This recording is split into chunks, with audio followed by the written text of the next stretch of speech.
આપણે સૌ જાણીએ છીએ મુજબ આપણા રાજ્યના પનોતા પુત્ર, દેશના યશસ્વી વડાપ્રધાન અને વિશ્વના સર્વાધિક લોકપ્રિય નેતા એવા માનનીય શ્રી નરેન્દ્રભાઈ મોદી સાહેબ આપણી વચ્ચે જામનગર તારીખ 24ના પધારવાના હોય અને 25ના તેઓ દ્વારકા ખાતે બેટ દ્વારકામાં સિગ્નેચર બ્રિજનું લોકાર્પણ કરવાના હોય, જગત મંદિર દ્વારકાધીશ ના પર દર્શન અને પૂજા અર્ચના કરવાના હોય, ત્યારે 24 રાત્રે જ્યારે તેઓ જામનગર પધારશે ત્યારે સ્વાભાવિક રીતે એરપોર્ટથી લઈ અને એમનો જે આખો રૂટ છે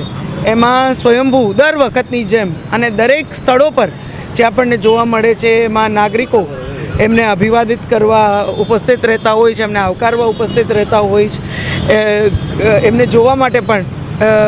નાગરિકો આવતા હોય છે. ત્યારે દરેક વર્ગ, દરેક એજ ગ્રુપમાંથી લોકો એમને અભિવાદિત કરવા ખૂબ ઉત્સાહથી, અને અત્યારના પણ જામનગરમાં આપણને લોકોમાં એ ઉત્સાહ જોવા મળે છે. અનેક લોકો અમને સમય પૂછે છે, અમને સાહેબ ક્યારે નીકળશે, ક્યારે આવશે, અમને જોવા મળશે, અમને મળવાનું થશે કે નહીં, આ બધું અમને પૂછવા પણ લાગ્યા છે. ત્યારે સાહેબનો જે આખો રૂટ છે માત્ર એનું નિરીક્ષણ કરવા અને સિક્યોરિટીની દૃષ્ટિથી પણ સ્વાભાવિક રીતે દેશના વડાપ્રધાનને વિશેષ એક સિક્યોરિટી, જો કે સાહેબ છતાંય નાગરિકો સાથે હંમેશા પોતાની રીતે મળતા હોય છે, એમનું અભિવાદન પણ ઝીલતા હોય છે. ત્યારે એમનું આખા રૂટની માત્ર રેકી કરવા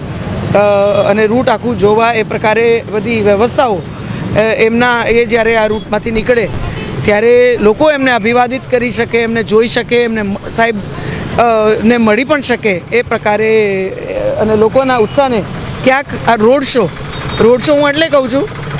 કે લોકો જ્યારે ઉપસ્થિત હોય અને સાહેબ નીકળતા હોય તો એની મેળે એક રોડ શો જેવું પણ વાતાવરણ બની જતું હોય છે. તો એને પણ ખૂબ સરસ રીતે એક વ્યવસ્થાની દ્રષ્ટિથી પણ સુચારુ રીતે એ આખી વ્યવસ્થા અહીંયા સુનિશ્ચિત કરવા માટે અમે સૌ અહીંયા જિલ્લાના કલેક્ટરશ્રી, જિલ્લા એસપીશ્રી, સાથે કોર્પોરેશનના કમિશનરશ્રી, શહેર અધ્યક્ષ, જિલ્લા અધ્યક્ષ,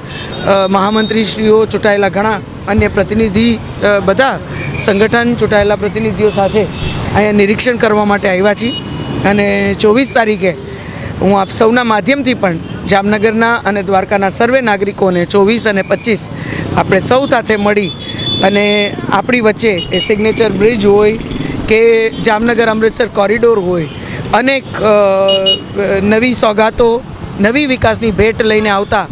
આપણા માનનીય પ્રધાનમંત્રીશ્રીને, આપણા ગુજરાતના પનોતા પુત્રને આપણે સૌ સાથે મળી અને એમને આવકારીએ અને વધુને વધુ વિકસિત ભારત યાત્રામાં આપણું જામનગર હોય કે દેવભૂમિ દ્વારકા હોય એ મજબૂતીથી જોડાય, એ પ્રકારે આપણે સૌ જાગૃતતાથી એમને અભિવાદિત કરીએ.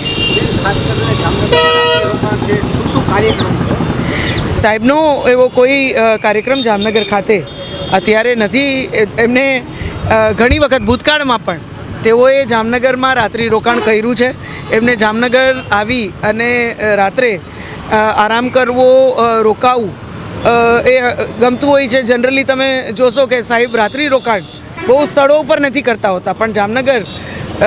આવી અને જામનગરના સર્કિટ હાઉસમાં તેઓ ઘણી વખત, 1-2 વખત હમણાં પણ ભૂતકાળમાં તેઓ અહીંયા રોકાયા છે. અને સવારે વહેલું પણ દ્વારકા જવાનું હોવાથી અને આરતીનો સમય વહેલો એમને વહેલું તાત્કાલિક પહોંચવું, આ બધું જ કાર્યક્રમને ધ્યાનમાં રાખી, એમના સમયને પણ ધ્યાનમાં રાખી અને સાહેબે પોતે નિર્ણય લીધો છે કે તેઓ જામનગર રાત્રિ રોકાણ કરશે. જામનગર માત્ર નાગરિકોને મળવા, નાગરિકોને જોવા, સામેથી સાહેબ પણ નાગરિકોને અભિવાદિત કરવા અહીં ઉપસ્થિત રહેશે. બાકી આખી લોકસભાનો જે કાર્યક્રમ છે એ જામનગર લોકસભા હોય કે પોરબંદર લોકસભા હોય, એ બંને લોકસભાઓનો કાર્યક્રમ જે છે એ દ્વારકા ખાતે અને ઓખાથી બેટ દ્વારકા જે સિગ્નેચર બ્રિજનું ઉદ્ઘાટન, લોકાર્પણ છે, આ બધા કાર્યક્રમો દ્વારકા જિલ્લામાં પ્રોપર દ્વારકા ખાતે જગત મંદિરના દર્શન પછી રાખવામાં આવ્યા છે.